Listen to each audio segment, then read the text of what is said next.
জুইৰ বিধ্বংসী অগ্নিকাণ্ডৰ পিছৰ দৃশ্যাংশ একোৱে বাচি নগ'ল। ঘৰ দুৱাৰ সকলো জাহ গ'ল। অকল খুঁটাকেইটা দেখা পাইছে।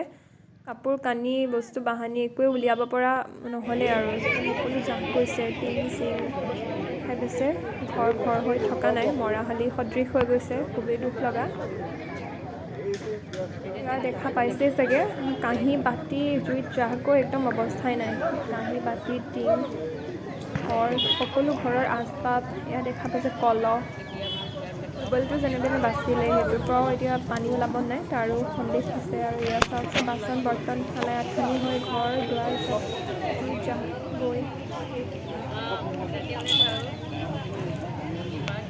আজিকালি কেতিয়া কোনটো সময়ত কি ঘটনা ঘটি যায় বা কেনেকুৱা ধৰণৰ বিপদৰ সন্মুখীন হ'ব লগা হৈ যায়, একো গমকে পাব নোৱাৰা হৈ গৈছে। এনেধৰণৰ ঋণাত্মক ঘটনাবোৰে পৰিলক্ষিত হৈ গৈছে। তো যোনে যেনেকৈ পাৰে সহায়ৰ হাত আগবঢ়াওক আৰু ক্ষতিগ্ৰস্ত লোকসকলক অলপমান সকাহ প্ৰদান কৰক।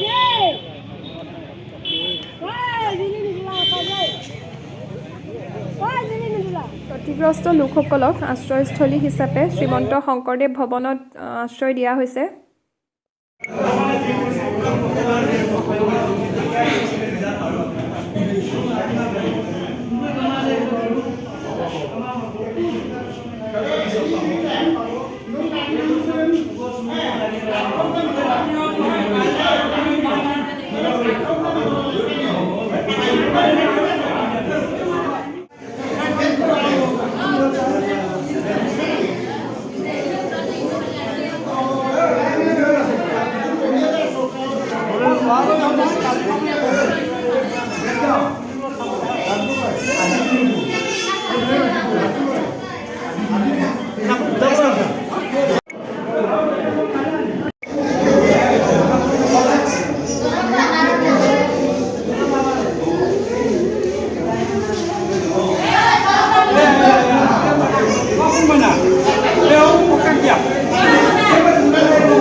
Se acabaron de